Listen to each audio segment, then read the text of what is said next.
My fellow Americans, in recent days, all of us have been swamped by a sea of economic statistics, some good, some bad, and some just plain confusing. There are times when I think that the paper traffic that crosses my desk in a week could fill a big city phone book, and then some. The value of the dollar is up around the world. Interest rates are down by 40%. The stock and bond markets surge upward. Inflation is down 59%. Buying power is going up. Some economic indicators are down, others are up. But the dark cloud of unemployment hangs over the lives of 11 million of our friends, neighbors, and family. At times, the sheer weight of all these facts and figures make them hard for anyone to understand. What do they really mean? And what can we do to make them better? Well, the first step is to understand what they mean in human terms, how they're affecting the everyday lives of our people, because behind every one of those numbers are millions of individual lives. Young couples struggling to make ends meet, teenagers looking for work, older Americans threatened by inflation, small businessmen fighting for survival, and parents working for a better future for their children. All of them have one thing in common. They're Americans who love this country of ours and want to make it a better place. They're brave, hard-working people who know that America today faces serious problems that were long years in the making, and they're desperately trying to make sense out of all the statistics, slogans, and political jargon filling the airwaves in this election year. Above all, they're concerned citizens who are looking for guideposts on the road to recovery, for ways to help see our country through to better times. I know because I hear from hundreds of them every day, in meetings here at the White House, on visits to schools, meeting halls, factories, and fairgrounds across the country, and in thousands of phone calls and letters. I only wish I could share with you tonight all that they have to say, their hopes, their fears, their concerns, and most of all, their quiet, patient courage. But let me just give you one example that speaks for so many of you. A letter from a wife and mother named Judith, who lives in Selma, Alabama. Dear Mr. President, she writes, it's 3:45 a.m., and for over an hour I've been unable to sleep. This morning, I need very much to believe in something. I'm not writing so much as an individual, but as a representative of so many. We need to talk with you, to believe that you hear us. After years of training and experience, we can't find jobs. National unemployment figures sound almost healthy next to the almost 19% we're enduring in Selma. The costs for basic survival are nearly beyond belief. There may never be a house, home of our own, that dream we've worked for so many years. We have said no to so many things. We're afraid and confused. We've worked hard, we conserved, we planned, we were frugal, careful. We feel so out of control.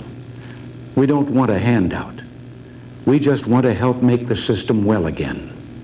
We must know that in the tons of bureaucracy, we've not been lost. We want to help. We want a better life, and we're willing to work for it. We believe. We must. It's all we have. Well, Judith, I hear you, and millions of other men and women like you stand for the values of hard work, thrift, commitment to family, and love of God that made this country so great and will make us great again.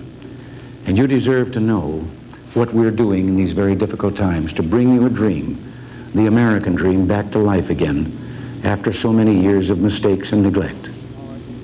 Tonight, in homes across this country, unemployment is the problem uppermost on many people's minds. Getting Americans back to work is an urgent priority for all of us, and especially for this administration. But remember, you can't solve unemployment without solving the things that caused it. The out-of-control government spending, the skyrocketing inflation and interest rates that led to unemployment in the first place.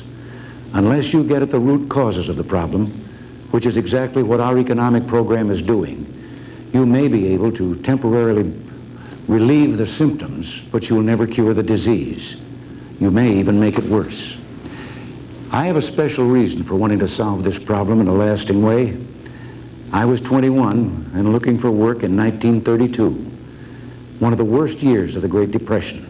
And I can remember one bleak night in the 30s when my father learned on Christmas Eve that he'd lost his job. To be young in my generation was to feel that your future had been mortgaged out from under you, and that's a tragic mistake we must never allow our leaders to make again. Today's young people must never be held hostage to the mistakes of the past. The only way to avoid making those mistakes again is to learn from them. The pounding economic hangover America's suffering from didn't come about overnight, and there's no single instant cure. In recent weeks, a lot of people have been playing what I call the blame game. The accusing finger has been pointed in every direction of the compass, and a lot of time and hot air have been spent looking for scapegoats. Well, there's plenty of blame to go around. The problems we face are bigger than any one party or group of people. They're the result not of weeks or months, but of years, even decades of past mistakes. The problem isn't who to blame, it's what to blame. So tonight, let's forget about party politics and take a look at how our country got into this fix and what we can do to get her out of it. When I said this problem was years in the making, I wasn't just using a figure of speech. This chart shows you what I mean. You see that red line? It represents the rate of unemployment from 1968 through the present, and it tells us two important things. First of all, it's a jagged line representing rises and dips in unemployment as our economy passed through boom periods and bust periods over the past decade. This reminds us that the current recession is part of a long series, a series that hasn't stopped because in the past, when the crunch came, too many in government resorted to quick fixes instead of getting to the root cause. Each time they applied the quick fixes, unemployment dipped for a while, only to take off again. In that sense, you could say that we've been on a decade-long roller coaster ride. The only difference is that on a roller coaster, you end up on solid ground once the ride is over. As you can see from the chart, while unemployment zigzagged from year to year, its long-term direction kept notching upward. Notice that each so-called recovery left unemployment higher than before the recession. In 1968, unemployment stood at 3.6%. In 1971, it shot up to 5.9%. Then it started coming down again, but instead of going all the way back to 3.6%, it bottomed out at 4.9%. In 1974, it started shooting up again, and the same thing happened. It bottomed out at a higher level than before. In other words, for all its short-term ups and downs, the unemployment roller coaster was really an escalator, edging its way up the charts throughout the last decade. Unless we reverse that trend, it can only get worse, not just for us, but for our children and grandchildren. Now, let's look at what's behind this bad trend in unemployment. What's been causing it for over a decade? A second chart tells much of the story. But before we look at it, I'll bet many of you have already come up with the answer. It's a phenomenon that last year a majority of Americans correctly identified as our single most pressing long-term problem: inflation. Inflation and the high interest rates it leads to are the real culprits. They create the economic climate that leads to unemployment. This blue line represents inflation. Like unemployment, inflation has zigzagged over the last decade. But you can see that up to now, the long-term trend has been upwards. Again, as with unemployment, the old quick fixes simply did not work.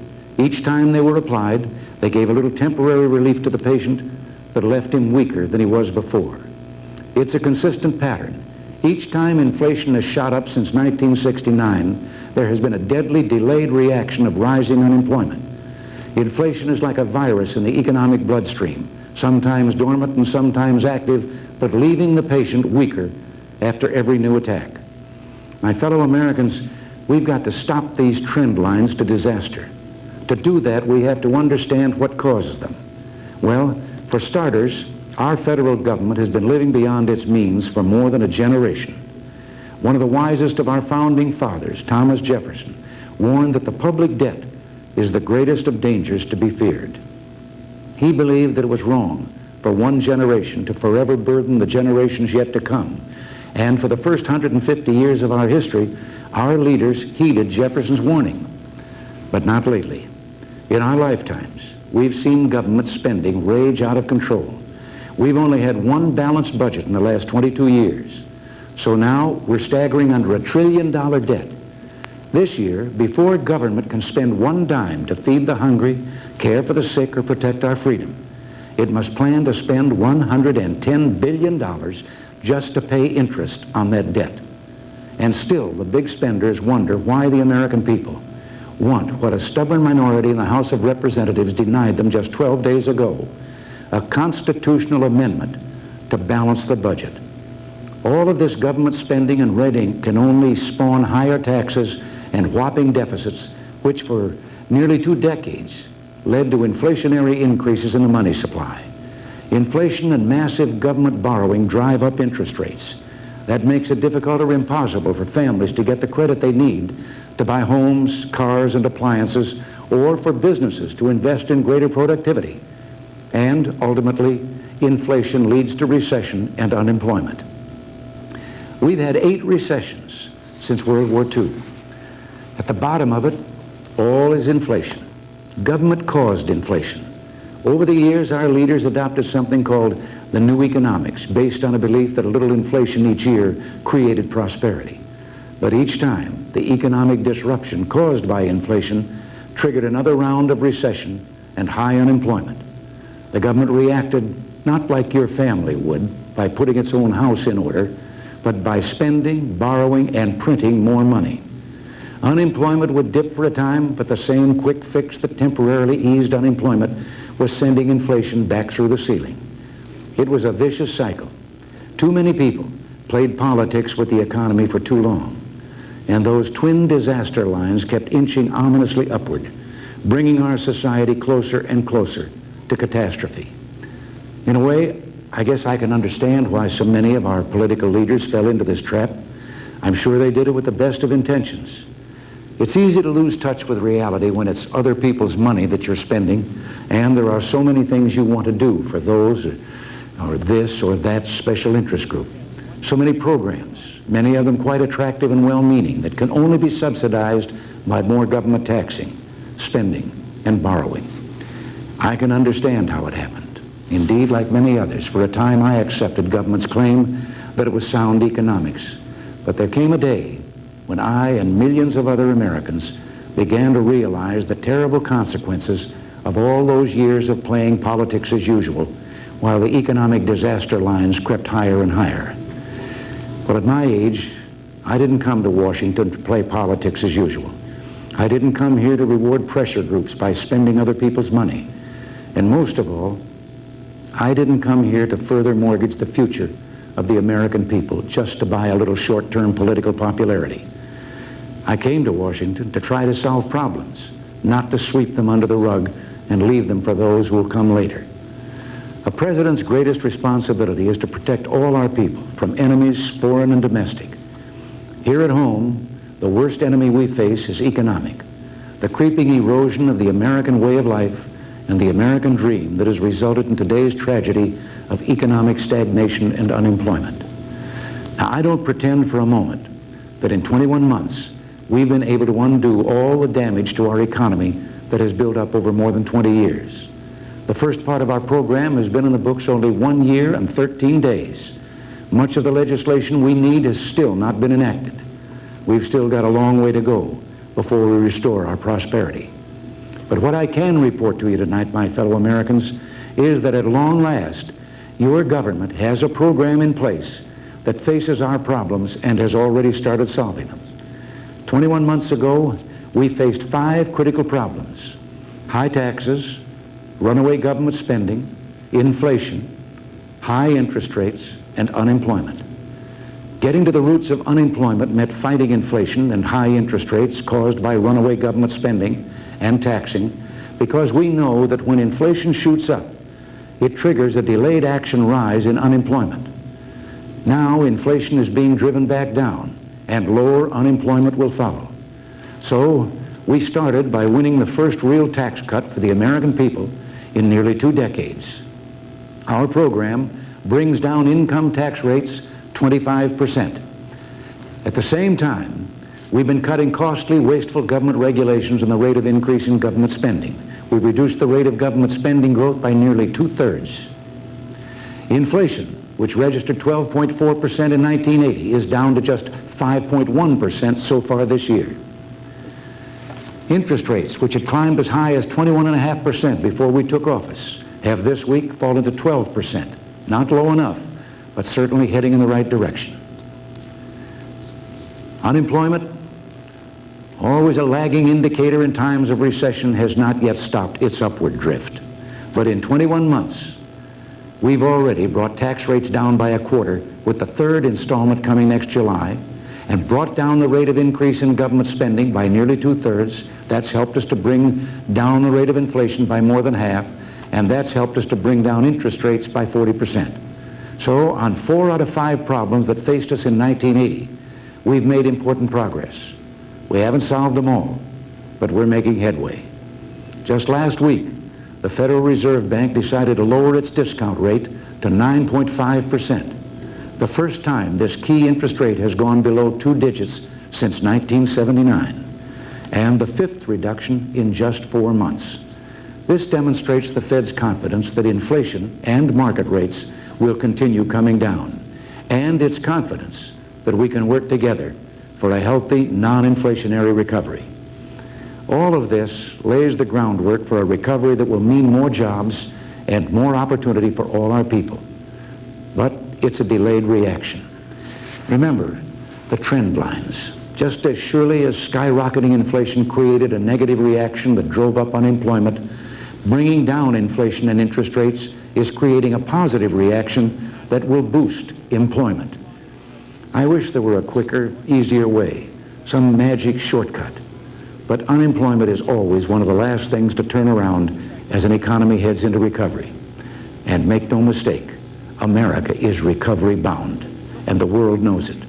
The American dollar, beaten down and distrusted in the late 1970s, is showing new strength. Recently, we've been seeing a surge of investment in our stock and bond markets. This is no flash in the pan. Markets will go up and they will come down, but the trend in the United States is up. What's more, this investment is coming from all over, from home, from abroad, from small investors on Main Street to those who manage billions of dollars, including our workers' pension funds. Why aren't these people heeding the drumbeat of doom and gloom coming from Washington? Because they've been watching this country's inflation and interest rates dropping for months. They realize this administration means business in the battle against inflation. Their decision to put cash on the line is a strong vote of confidence in the foundation being laid for America's recovery. Healthy, stable growth that will bring new jobs and opportunity for our people without returning us to runaway inflation and interest rates. That's the one big difference between the recovery America is headed for today and the shaky, temporary recoveries of the recent past. This one is built to last. With your support, we can show the world that we've learned our lesson and that this time we're going to get the job done and get it done right. This time we're going to keep inflation, interest rates, and government spending, taxing, and borrowing down and get Americans back on the job. Much of the work that remains to be done requires congressional cooperation. As you know, Congress adjourned October 2nd for the election campaign, but it left behind a lot of unfinished business. For this reason, I urge the Congress to reconvene after the elections so that it can do its part as quickly as possible to continue the work of recovery. We simply can't afford to wait until next year when something as vital as the economic health of America is at stake. The Congress will return on November 29th. It will face 5 top economic priorities, priorities that must be addressed. First, the Congress must do its part to control government spending. Before adjourning, it sent me only 2 appropriation bills. 11 more remain to be passed, and I will use the veto if necessary to keep them within the budget. When the Congress passed the tax package this summer, it pledged to save $3 in outlays for every $1 in new revenues. I intend to hold the Congress to its word. Second, I urge the Congress to reconsider the constitutional amendment to balance the budget. This crucial measure was passed by the Senate and supported by a clear majority in the House of Representatives. It was only defeated because of the hardcore opposition of a minority of representatives who prefer continued big spending. Third, the Congress should act on regulatory reform to help make government more economical and efficient, and the private sector more productive. Regulatory reform legislation was passed unanimously by the Senate, but was bottled up in committee in the House. Fourth, the time has come for passage of the Enterprise Zones Initiative to revive declining inner city and rural communities by providing new incentives to develop business and jobs.